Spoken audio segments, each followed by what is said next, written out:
ونستغفره ونعوذ بالله من شرور أنفسنا ومن سيئات أعمالنا من يهده الله فلا مضل له ومن يضلله فلا هادي له وأشهد أن لا إله إلا الله وحده لا شريك له وأشهد أن محمدا عبده ورسوله عما بعد فإن خير الحديث كتاب الله وخير الهدي هدي محمد صلى الله عليه وسلم وشر الأمور محدثاتها وكل محدثة بدعة وكل بدعة ضلالة وكل ضلالة في النار فأعوذ بالله من الشيطان الرجيم من همزه ونفخه ونفسه بسم الله الرحمن الرحيم يا أيها الناس اتقوا ربكم الذي خلقكم من نفس واحدة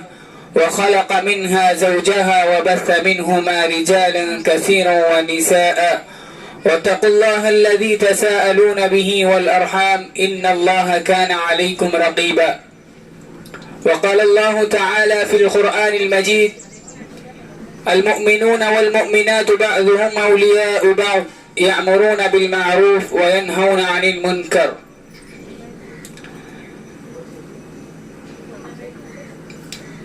تمام تعریفیں اس اللہ رب العالمین کے لیے لائق و زیبا ہے جس نے ہمیں اور آپ کو اشرف المخلوقات میں سے پیدا کیا.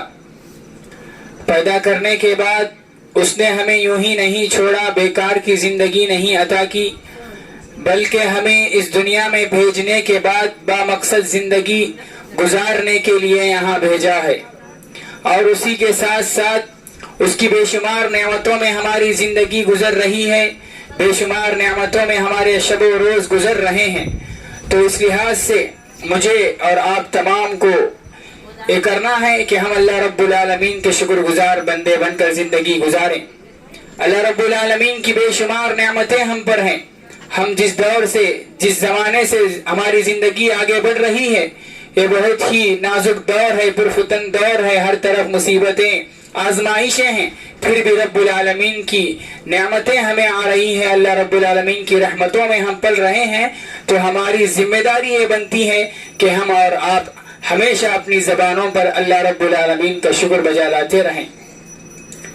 ثانیاً تمام انبیاء کرام پر درود و خصوصاً میرے اور آپ کے آخری نبی جناب محمد مصطفیٰ صلی اللہ علیہ وسلم پر، جنہوں نے اس دین اسلام کے خاطر بے شمار کوششیں، بے شمار قربانیاں، بے شمار آزمائشوں کو سہا، تو تب جا کر یہ دین اسلام کی جو تعلیمات ہے ہم تک آ پہنچی ہے بمکمل بحفاظت.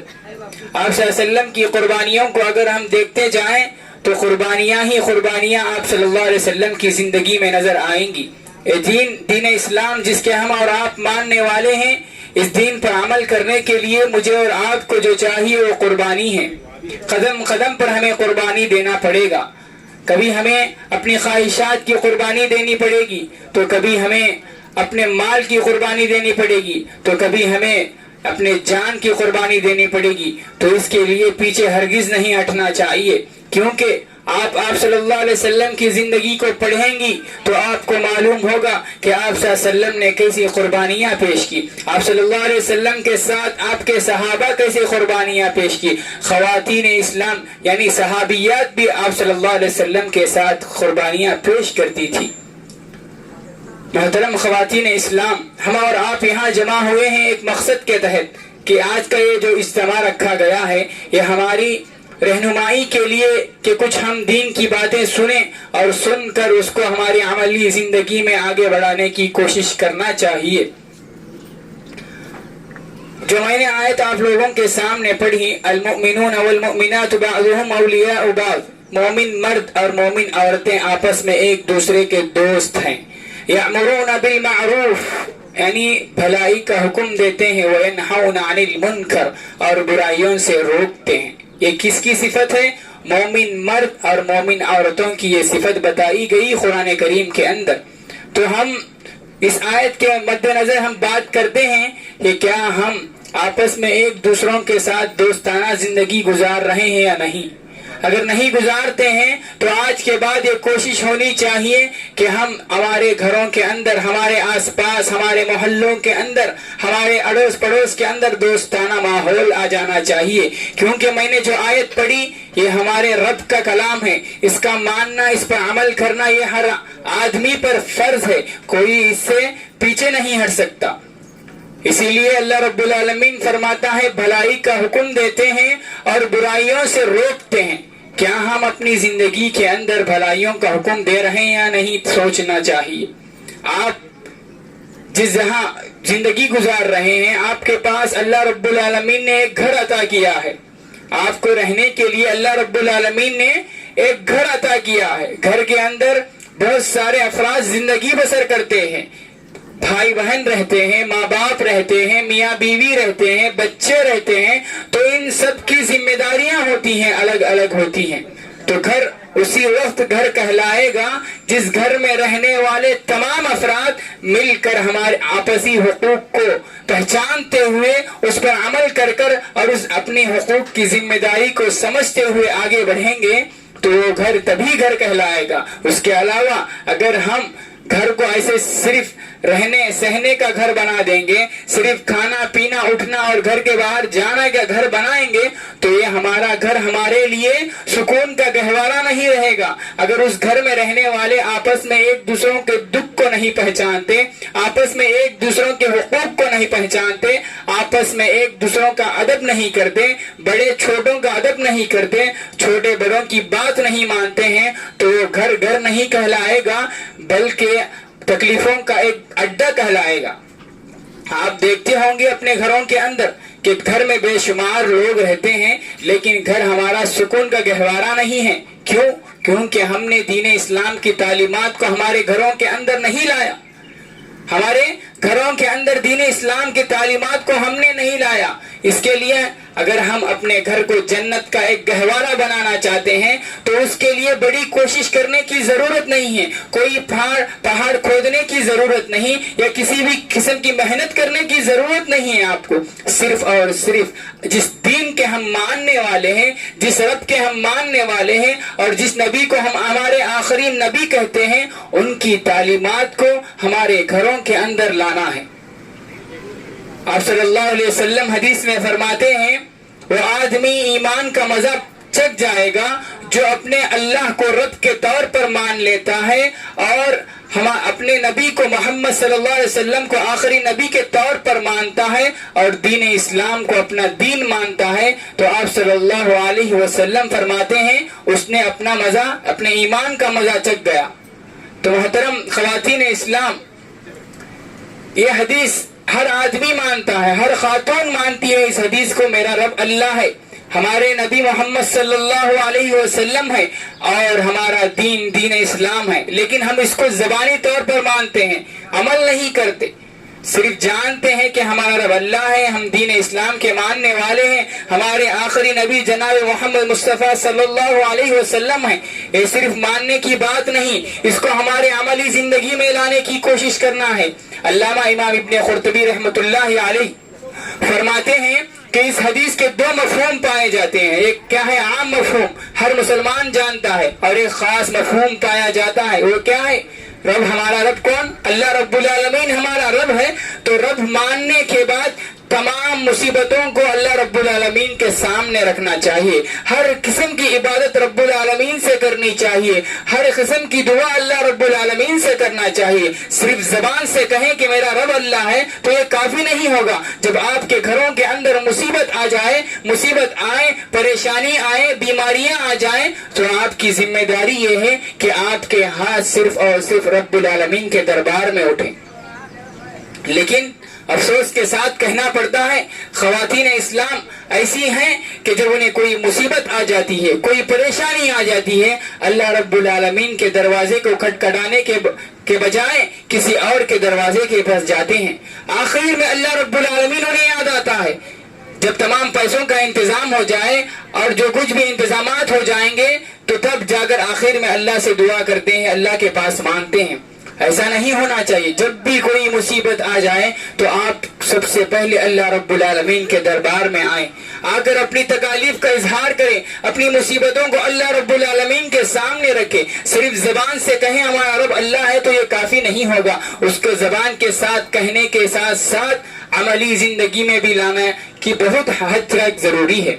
آپ صلی اللہ علیہ وسلم فرماتے ہیں شرک جہاں سے داخل ہوتا ہے اس کے سب سے زیادہ شکار خواتین ہوتی ہیں کہ وہ سب سے زیادہ شرک کے دروازوں پر کھڑی ہوئی نظر آتی ہیں. کیوں؟ کہ معصوم بچے ان کے گودوں میں ہوتے ہیں, جب انہیں کوئی بیماری آ جاتی ہے, کوئی پریشانی آتی ہے تو وہ لوگ شرک کے دروازوں پر جاتے ہیں, غیر اللہ کے دروازوں پر جاتے ہیں اور غیر اللہ سے مدد مانگ کر تعویذ لگانا, ایسے بے شمار بدعت کے کام, شرک کے کام کرتے ہوئے نظر آتے ہیں. یہ ہمارا اسلام نہیں ہے, یہ اسلام ہمیں یہ تعلیم نہیں دیتا. اس کے لیے ضروری ہے کہ ہم ہماری تمام مصیبتوں کا حل اللہ رب العالمین کے سامنے رکھیں, سب سے محبت کریں, لیکن ہماری محبتوں کا سب سے بڑا درجہ ہم اللہ رب العالمین کے سامنے رکھنا ہے. سب سے زیادہ جو اللہ رب العالمین سے محبت کا حقدار جو ہے وہ اللہ رب العالمین ہے. اس کے بعد آنے والے جو افراد ہوں گے ان سے محبت کرنا ہوگا. اور اس کے بعد ہمارے نبی, آخری نبی کو ہم مانتے ہیں زبانی طور پر, لیکن عملی طور پر نہیں مانتے. ہم صرف زبان سے کہتے ہیں کہ میرے نبی محمد صلی اللہ علیہ وسلم ہیں, لیکن کیا ہم آپ صلی اللہ علیہ وسلم کی تعلیمات پر عمل کرتے ہیں؟ ہرگز نہیں. بے شمار لوگ ہیں جو آپ صلی اللہ علیہ وسلم کی تعلیمات کو پسے پشت ڈال دیا ہے, پیچھے رکھ دیا ہے. صرف اور صرف جہاں اسلام پر عمل کرنا ہمارے لیے جو آسانی ہوتی وہاں پر عمل کرتے ہیں, اور جہاں مشکل نظر آتی ہے وہاں ہم آپ صلی اللہ علیہ وسلم کی تعلیمات کو چھوڑ دیتے ہیں. ایسا ہرگز نہیں ہونا چاہیے. ہمارے امتی ہونے کی حیثیت سے ہم آخری نبی کے ماننے والے ہیں تو ہمارا ضروری کام یہ ہے کہ آپ صلی اللہ علیہ وسلم کی تعلیمات پر بھی عمل کریں. محترم خواتین اسلام, ہم آئے دن دنیا میں دیکھتے ہیں کہ آپ صلی اللہ علیہ وسلم پر طرح طرح کے بات چیت ہوتے رہتے ہیں. بہت سارے لوگ آپ صلی اللہ علیہ وسلم کے خیالات کو غلط قرار دیتے ہیں تو تب ہمارا خون کھولنے لگتا ہے, ہمیں غصہ آتا ہے کہ کون ہے وہ شخص جو آپ صلی اللہ علیہ وسلم کے تعلق سے برا بھلا کہتا ہے. جب آپ صلی اللہ علیہ وسلم کو برا بھلا کہا جائے تو آپ کو غصہ آتا ہے. جب آپ صلی اللہ علیہ وسلم کی تعلیمات پر آپ عمل نہیں کرتی ہیں تو آپ کہاں اس غصے کے حقدار ہوں گے. جب آپ صلی اللہ علیہ وسلم کی تعلیمات پر آپ عمل کریں گی تو تبھی جا کر آپ اس شخص پر غصہ کر سکتے. آپ خود آپ صلی اللہ علیہ وسلم کا مذاق اڑا رہی ہیں, آپ خود آپ صلی اللہ علیہ وسلم کی زندگی سے مذاق اڑا رہی ہیں, آپ خود آپ صلی اللہ علیہ وسلم کی تعلیمات سے مذاق اڑاتی ہیں. کیوں؟ عمل نہیں کر رہی ہیں, صرف زبان سے کہتی ہیں کہ ہم آپ صلی اللہ علیہ وسلم کے امتی ہیں. ایسا ہرگز نہیں ہو سکتا. جب تک آپ اپنی عملی زندگی میں آپ صلی اللہ علیہ وسلم کی تعلیمات پر عمل نہیں کریں گی, جب تک آپ صلی اللہ علیہ وسلم کے صحیح معنی میں حقدار نہیں ہوں گے, آپ صلی اللہ علیہ وسلم کے ساتھ محبت کرنے کے حقدار نہیں بن سکتے. اس کے لیے کیا ضروری ہے کہ آپ صلی اللہ علیہ وسلم کی باتوں کو مانا جائے, آپ صلی اللہ علیہ وسلم کی اطاعت کیا جائے. اللہ رب العالمین کے بعد سب سے زیادہ اگر کسی سے محبت کرنا ہے آپ کو تو آپ صلی اللہ علیہ وسلم سے کرنا ہے, اور اس کے بعد میاں بیوی بچے اس کے بعد کا درجہ ہے. لیکن سب سے پہلا حق محبت کا اللہ رب العالمین کو دیں, اور اس کے بعد دوسرا درجہ آپ صلی اللہ علیہ وسلم کو دیں, آپ صلی اللہ علیہ وسلم کی تعلیمات کو دیں. اسلام کا عمل کرنا بہت ہی آسان ہے, بہت ہی آسان. اسلام کے اندر جو کام نہیں کرنا ہے وہ کم رکھے گئے, لیکن ہم انہی کاموں کو کرتے ہیں. کرنے کے کام تو بہت ہے, جو نیکی کے کام بہت ہیں ان کو کرنا ہے, لیکن غلط کاموں میں, غلط بیکار رسومات میں, بدعات میں, شرک میں, ایسے رسم و رسومات میں آپ اپنے وقت کو ضائع کر رہی ہیں, اپنے ایمان کو برباد کرتی ہوئی نظر آتی ہیں, لیکن آپ کو پتہ بھی نہیں چلتا کہ آپ کا ایمان بکا جا رہا ہے. آپ کے ایمان میں کوئی زیادتی نہیں ہو رہی, بلکہ آپ کا ایمان کمزور سے کمزور ہوتا جا رہا ہے. اس کی وجہ کیا ہے کہ آپ نے اس دنیا کے اندر رہتے ہوئے اس دنیا کے رسومات کو اتنی اہمیت دے دی ہے, اتنا اہمیت دے دی ہے کہ آپ کو پتہ بھی نہیں چل رہا ہے کہ اسلام کی تعلیمات کیا ہیں اور اسلام کی تعلیمات کیا نہیں ہیں. اس کو آپ پڑھنے تک بھی عمل نہیں کر پا رہی ہیں. اور تیسری بات جو ہے, دین اسلام کے ہم ماننے والے ہیں, ہم فخر سے کہتے ہیں کہ ہمارا دین اسلام ہے, اسلام ہی ہمارا دین ہے, اسلام پر ہی عمل کرنے والے ہیں, لیکن عمل کے میدان میں سب سے پیچھے ہم نظر آتے ہیں. اسلام کی تعلیمات کیا ہے؟ خواتین کے اوپر اسلام کے تعلق سے کیا کیا ذمہ داریاں ہیں. اگر آپ کو کھڑا کر پوچھا جائے اب آپ ایک خاتون کی حیثیت سے اس دنیا میں زندگی بسر کر رہی ہیں تو آپ پر خاتون ہونے کی حیثیت سے آپ کی کیا کیا ذمہ داریاں پائی جاتی ہیں. 2-3 باتیں آپ لوگ بتائیں گی خاموش ہو جائیں گی. آپ ایک بیوی کی حیثیت سے اپنے گھر کے اندر زندگی گزار رہی ہیں تو آپ سے پوچھا جائے کہ آپ اپنی بیوی کی حیثیت سے گھر میں زندگی بسر کر رہی ہیں تو آپ کے کیا کیا حقوق پائے جاتے ہیں. اگر ماں کی حیثیت سے زندگی آپ بسر کر رہی ہیں, اگر کسی ماں کو اٹھا کر کھڑا دیا جائے کہ آپ اپنی ماں کی حیثیت سے اپنے گھر کے اندر زندگی بسر کر رہی ہے تو آپ کی کیا کیا ذمہ داریاں بنتی ہے. اسی طرح اگر کسی بہن کو اٹھا کر کھڑا دیا جائے, آپ ایک بہن کی حیثیت سے اپنے گھر کے اندر زندگی گزار رہی ہے تو آپ بہن ہونے کے ناطے اپنے گھر کے اندر کیا ذمہ داری نبھا رہی ہے تو وہ بھی بتا نہیں پائے گی. کیوں؟ کیونکہ آپ نے دین اسلام کی تعلیمات کو نہیں پڑھا. دین اسلام کیا چاہتا ہے, دین اسلام کی کیا کیا تعلیمات ہے, بیوی کی حیثیت سے, ماں کی حیثیت سے, بہن کی حیثیت سے ایک بے شمار تعلیمات ہے دین اسلام کے اندر. ہر ایک کے الگ الگ درجہ رکھا گیا ہے, لیکن آپ لوگ کسی بھی تعلیمات کو پڑھتی نہیں. اگر پڑھتی بھی ہیں تو عمل نہیں کرتی, عمل بھی کرتی ہیں تو 2-3 خواتین ہوں گی جو عمل کے میدان میں آگے رہی ہوں گی. خواتین اسلام, اگر آپ خاتون کی حیثیت سے دین اسلام کو مطالعہ کریں گے, اسلام کے اندر عورت کا کتنا بڑا مقام ہے, اگر آپ پڑھیں گی تو آپ کو معلوم ہوگا اسلام سے پہلے عورتوں کا کوئی مقام نہیں تھا. اسلام سے پہلے عورتوں کا کوئی مقام نہیں تھا. ان کو غلط نظروں سے دیکھا جاتا تھا, صرف وقت کی حیثیت سے استعمال کیا جاتا تھا, فائدے کی حیثیت سے استعمال کیا جاتا تھا. اگر کسی کے گھر میں خاتون یا لڑکی پیدا ہوتی تو اسے زندہ دفن کر دیا جاتا تھا.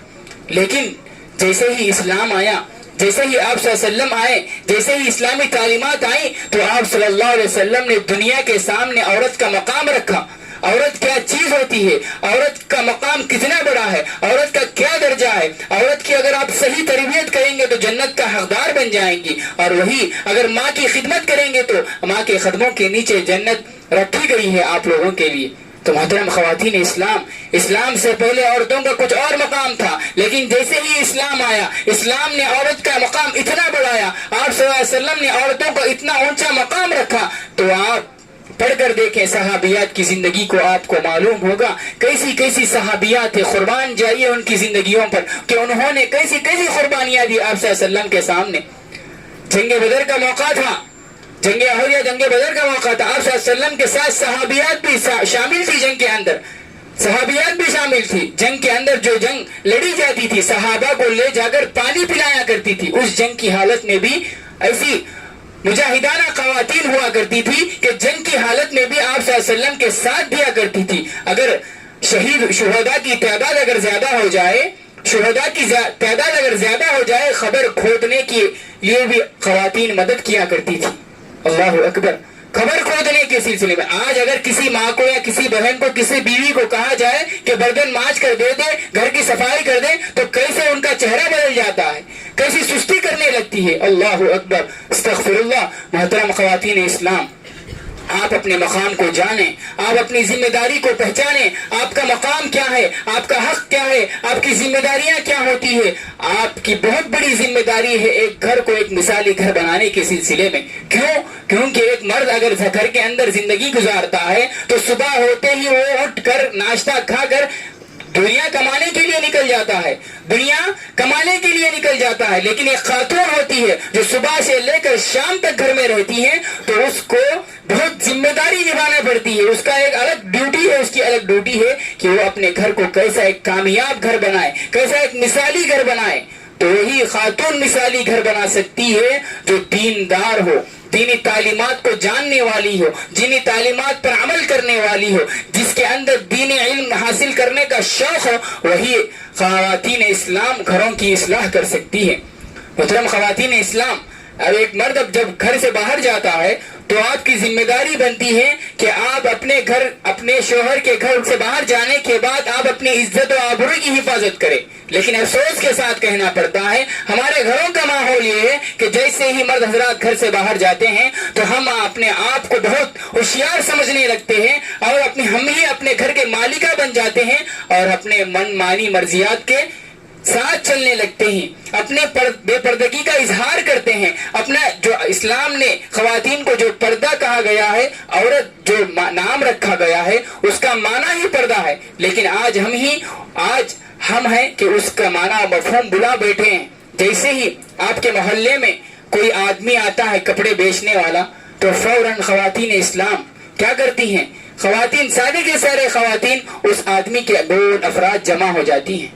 کہاں اجازت دیتا ہے اسلام آپ کو؟ اسلام اس کی تعلیمات نہیں دیتا، آپ کو ضروری ہے کہ پردہ کریں۔ ویسے ہی اگر کوئی آدمی ترکاری والا ہو تو اس کے سامنے بھی جا کر کھڑے ہو جاتے ہیں، یا کوئی گھر میں کرنٹ ٹھیک کرنے کے لیے آتا ہے تو اس کے سامنے بھی جا کر کھڑے ہو جاتے ہیں۔ محترم خواتین اسلام، یہی سے فتنے اٹھتے ہیں، یہی سے آپ کی عزت و آبرو کی دھجیاں اڑنے لگتی ہیں، آپ کی عزتوں سے کھیلا جاتا ہے۔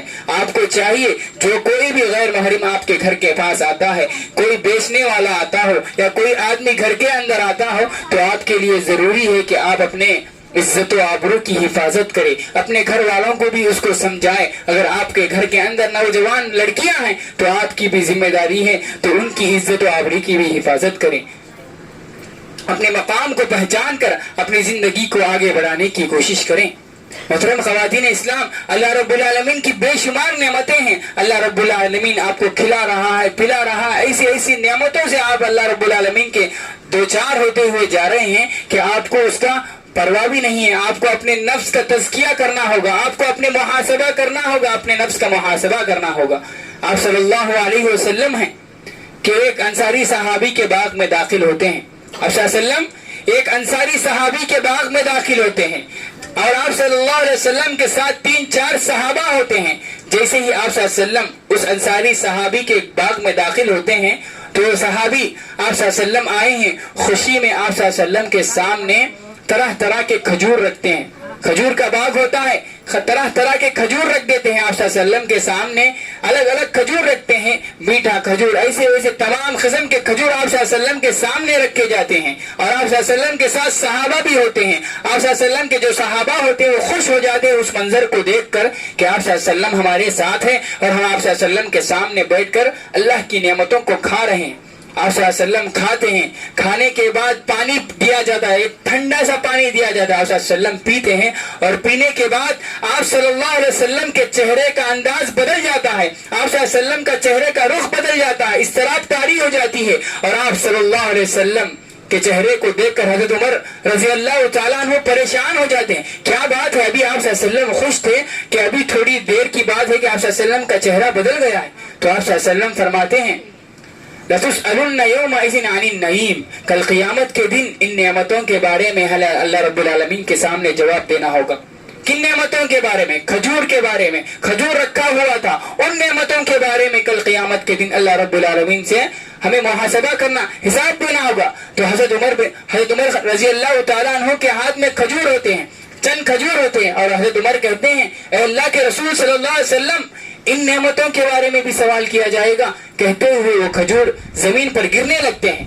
ان نعمتوں کے بارے میں بھی سوال کیا جائے گا کیا؟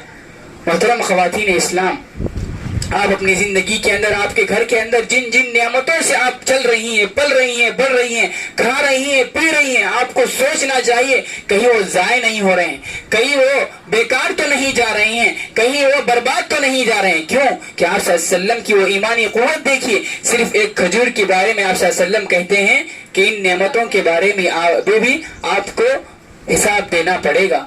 تو ہمیں بھی چاہیے کہ ہم اپنی نعمتوں کا جائزہ لیں۔ ایک مرتبہ آپ صلی اللہ علیہ وسلم گھر سے باہر نکلتے ہیں، آپ صلی اللہ علیہ وسلم کا یہ معمول تھا، گھر سے مسجد، مسجد سے گھر، یہی معمول ہوا کرتا تھا آپ صلی اللہ علیہ وسلم سے۔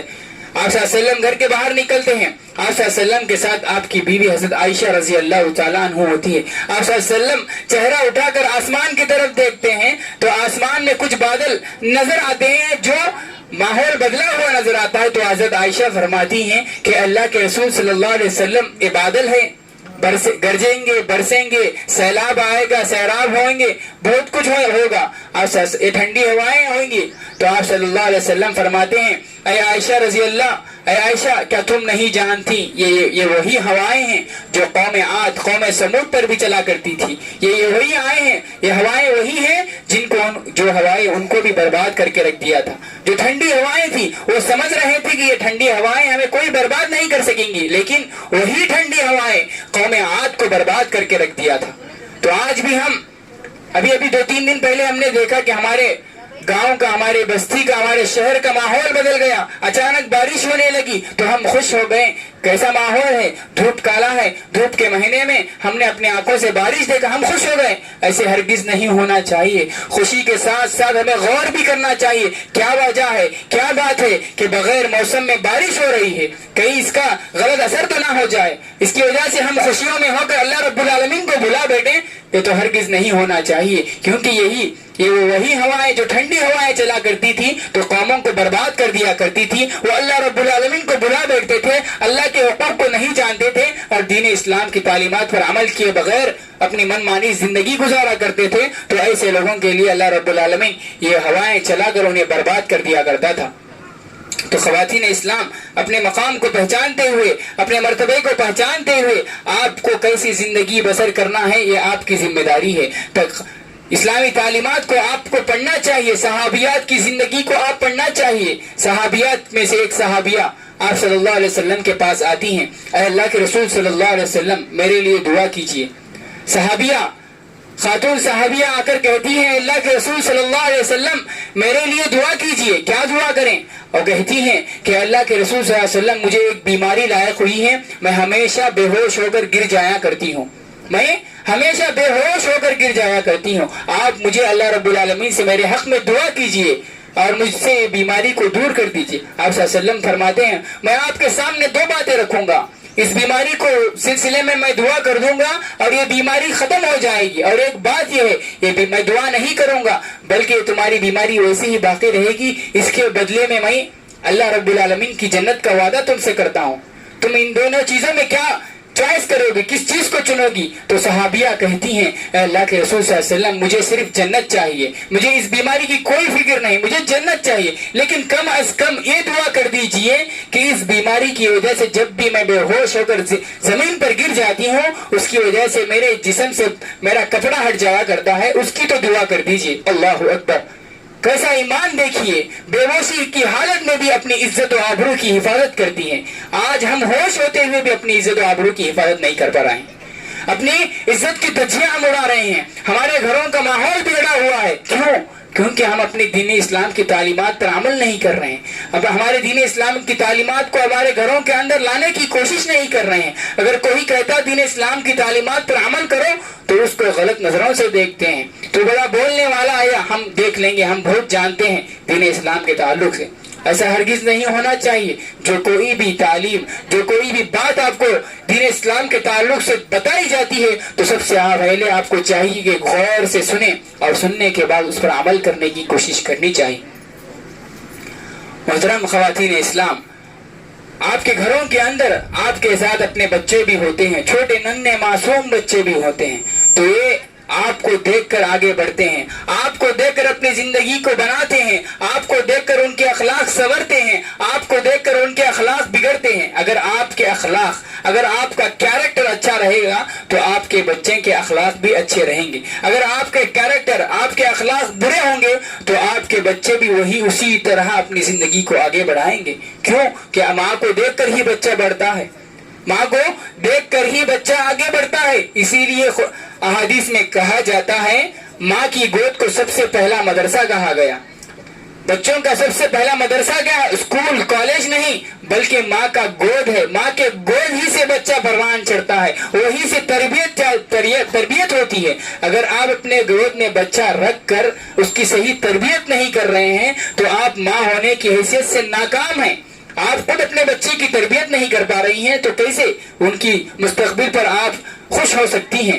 آپ اپنی صحابیات کی زندگی کو پڑھ کر دیکھیے، اسلاف کی زندگی کو پڑھ کر دیکھیے، جنہوں نے بڑے بڑے کارنامے دیے ہوں گے، ان کے پیچھے ان کے ماؤں کا بڑا اہم رول ہوا کرتا تھا، ان کے پیچھے ان کے ماؤں کا بڑا اہم کردار ہوا کرتا تھا. وہ بچپن ہی سے اپنے بچوں کو ایسی تربیت کر دی کہ وہ بچپن ہی میں قرآن کا بہت سارا حصہ یاد کر لیا کرتے تھے. ایسی مائیں ہوا کرتی تھی. آپ کی کوشش ہونی چاہیے کہ جب بھی آپ اپنے بچوں کو دودھ پلاتی ہیں تو آپ کو یہ کوشش ہونی ہے کہ آپ باوضو ہو کر پلائیں، وضو کی حالت میں ہو کر اپنے بچوں کو تربیت دینے کی کوشش کرنا چاہیے.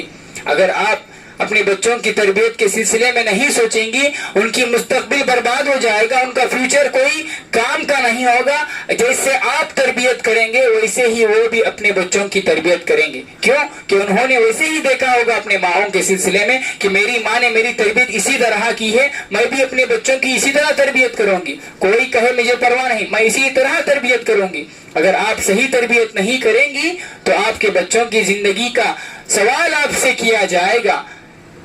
کسی سوشل میڈیا کے سلسلے میں ہم نے پڑھا تھا کہ ایک والد ہے جو کاروبار میں اتنا مصروف ہوتا ہے کہ اس کو اپنے بچوں کے سلسلے میں وقت نکالنے کے لیے ٹائم نہیں ملتا ہے۔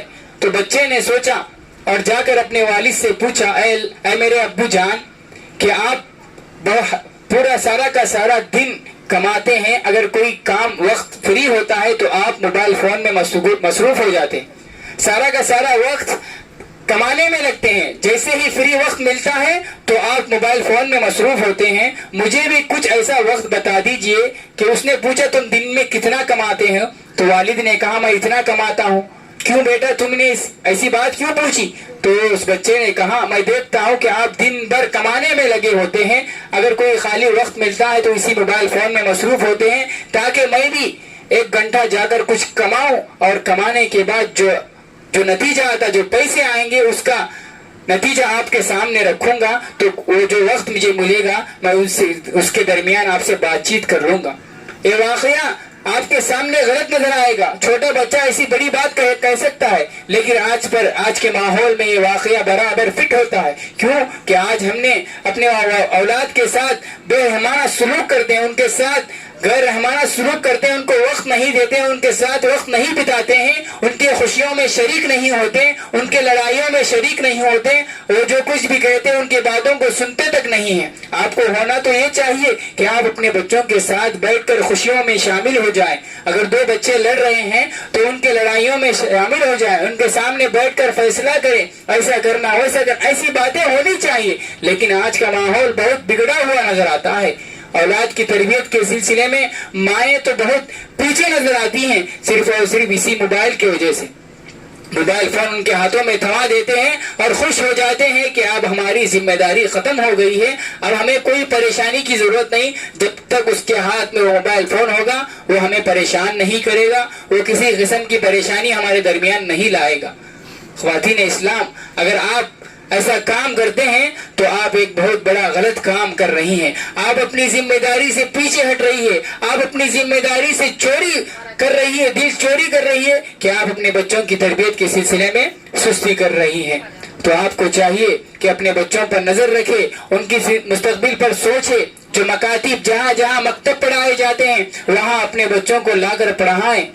یہی وہ مکاتب ہے، اگر یہ مکاتب میں آپ کے بچے نہیں پڑھیں گے تو آپ کے بچے تعلیم کے میدان میں پیچھے نظر آئیں گے، چاہے اسکول کی تعلیم ہو یا مدرسے کی تعلیم ہو، کسی بھی تعلیم میں کمزور کہلائیں گے۔ کیوں کہ سب سے پہلے جو تعلیم دینا ہے آپ کو دین اسلام کی تعلیمات، قرآن کی تعلیم دینا ہے، قرآن پڑھنا سکھانا ہے، اس کی وجہ سے آپ کے گھروں کے اندر برکت آئیں گی۔ اسی لیے آپ صلی اللہ علیہ وسلم فرماتے ہیں طلب العلم فریضۃ علی کل مسلم، دین اسلام کا حاصل کرنا ہر مسلمان مرد اور عورت پر فرض ہے، ہر مسلمان اور مرد پر فرض ہے، مسلمان مرد اور عورت پر فرض ہے، حاصل کرنا ضروری ہے۔ مکتب کا تعلیم حاصل کرنا ہر بچے پر فرض کر دیا گیا ہے۔ مدرسہ اور اسکول کی تعلیم اگر گاؤں کے چند بچے حاصل کر لیں تو چل جائے گا، لیکن مکتب کی جو تعلیم ہوتی ہے اس کو حاصل کرنا ہر مسلمان پر فرض ہے۔ کیوں کہ اسی مکتب میں وہ تعلیمات رکھی گئی ہیں، اللہ رب العالمین کی تعریف بتائی جاتی ہے، رب کون ہے، رب کا مقام کیا ہے وہ سکھایا جاتا ہے، آپ صلی اللہ علیہ وسلم کون ہے وہ سکھایا جاتا ہے، دین اسلام کیا ہے وہ تعلیمات دی جاتی ہے، اور کیا چیز بڑوں کا ادب کیسا کرنا ہے، بڑوں سے ماں باپ کے ساتھ کیسا سلوک کرنا ہے، یہ ساری تعلیمات ایک مکتب کے اندر پڑھائی جاتی ہیں۔ اگر آپ اپنے بچوں کو مکتب میں پڑھانے کے لیے نہیں بھیجیں گی تو ان کی تعلیمات، وہ جو علم حاصل کرنا ہے وہ اس کے پیچھے ہو جائیں گے اور اپنی زندگی میں ناکام ہو جائیں گے۔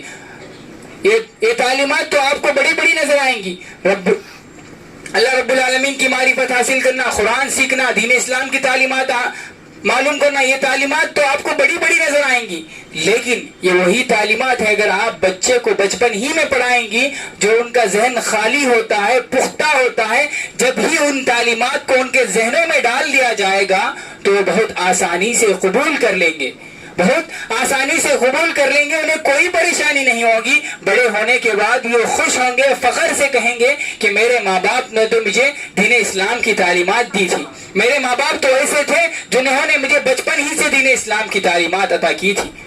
محترم خواتین اسلام، ایک واقعہ بتا کر میں اپنی بات کو ختم کرتا ہوں. شاعر مشرق علامہ اقبال ہے، ایک بہت بڑے شاعر ہے. لب پہ آتی دعا جو ہم بار بار سنتے ہیں، اس کو لکھنے والے وہی شاعر ہے، علامہ اقبال ہے. ان کی ماں کے تعلق سے آتا ہے. جیسے ہی وہ پیدا ہوئے، علامہ اقبال کی جیسے ہی پیدائش ہوئی تو ان کی ماں کی یہ فکر تھی کہ ان کے والد محترم گورنمنٹ جاب سے جڑے ہوئے تھے، گورنمنٹ یعنی سرکاری جاب سے جڑے ہوئے تھے، اور ان کے ماں کا یہ خیال تھا کہ وہ پیسے کسی بھی حد تک ہمارے لیے صحیح نہیں ہو سکتے. کیوں؟ گورنمنٹ کا جاب ہے، کسی نہ کسی طریقے سے اس میں سود کا رقم آیا ہوگا یا کسی طریقے سے حرام کمائی ہوگی.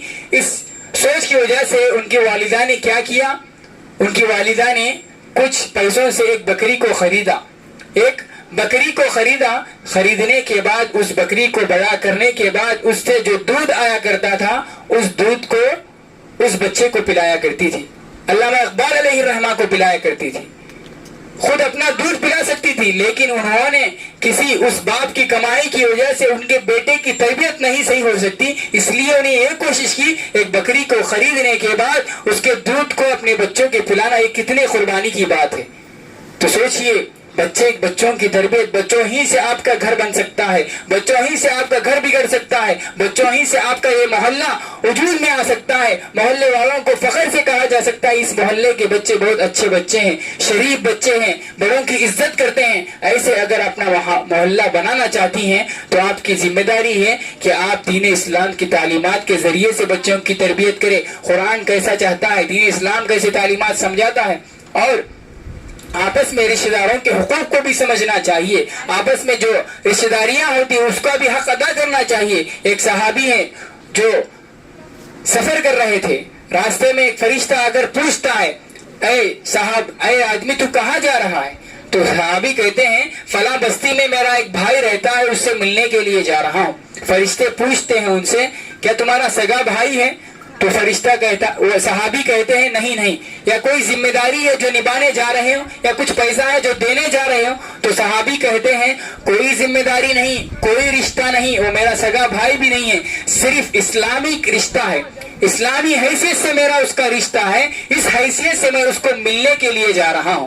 کیسا دور تھا، چل کر جانا پڑتا تھا، سفر کرنے کے لیے بہت کلومیٹر دور تک چل کر جانا پڑتا تھا. ویسے دور میں ہمارے صحابہ کی یہ حالت ہوا کرتی تھی کہ اپنے اسلامی رشتے کے بھائی سے ملنے کے لیے دور دراز تک چل کر جایا کرتے تھے. لیکن آج ہمارے رشتہ داروں کا حال دیکھیے، ہمارے خاندانوں کا حال دیکھیے کہ ہم ہمارے رشتہ داروں کا کہاں تک حق ادا کر رہے ہیں. یہ موبائل فون تو آیا ہے، اس کے ذریعے سے تو ہم نے غلط کاموں میں اپنا صرف وقت بتاتے ہیں، لیکن کبھی فون اٹھا کر بات کرنے کی فرصت بھی نہیں ملتی. کیسے رشتہ دار ہیں، بہت دور رہتے ہیں، ان کی حالت کیا ہے، ان کی گھر کیسا چل رہا ہے، کھانے پینے کی حیثیت سے وہ اچھے ہیں یا نہیں، یہ تمام معلومات ہم حاصل نہیں کر رہے ہیں، بلکہ اس کو گناہوں میں ملوث ہو جاتے ہیں. اس کے ذریعے سے ہونا تو یہ چاہیے کہ اس کے ذریعے سے اپنے رشتہ داروں کے حال معلومات حاصل کریں، ان کی زندگی کیسے بڑھ رہی ہے. تو انہی باتوں پر میں اپنی بات کو ختم کرتے ہوئے اللہ رب العالمین سے دعا کرتا ہوں کہ اللہ تعالیٰ جو کچھ باتیں ہمیں یہاں رکھی گئی ہے اس پر ہم تمام کو سننے سے زیادہ عمل کی توفیق عطا فرمائے. اے اللہ ہمارے گناہوں کو معاف فرمائے. اے اللہ ہمارے یہاں جمع ہونے کو قبول فرما. اے اللہ جن لوگوں نے بھی اس اجتماع کا قیام کیا ہے، جو کچھ بھی انہوں نے محنت کی، پیسے کی حیثیت سے ہو، جسمانی حیثیت سے ہو، محنت پڑھ کر بھی جو نے محنت کی، اللہ تعالیٰ ان کے تمام کی محنتوں کو قبول فرما اور اس کے ذریعے سے انہیں بہترین بدلہ عطا فرما. اے اللہ ہمارے اولاد اور ماں باپ کی صحیح حفاظت فرما. اے اللہ ہمارے والدین کی حفاظت فرما.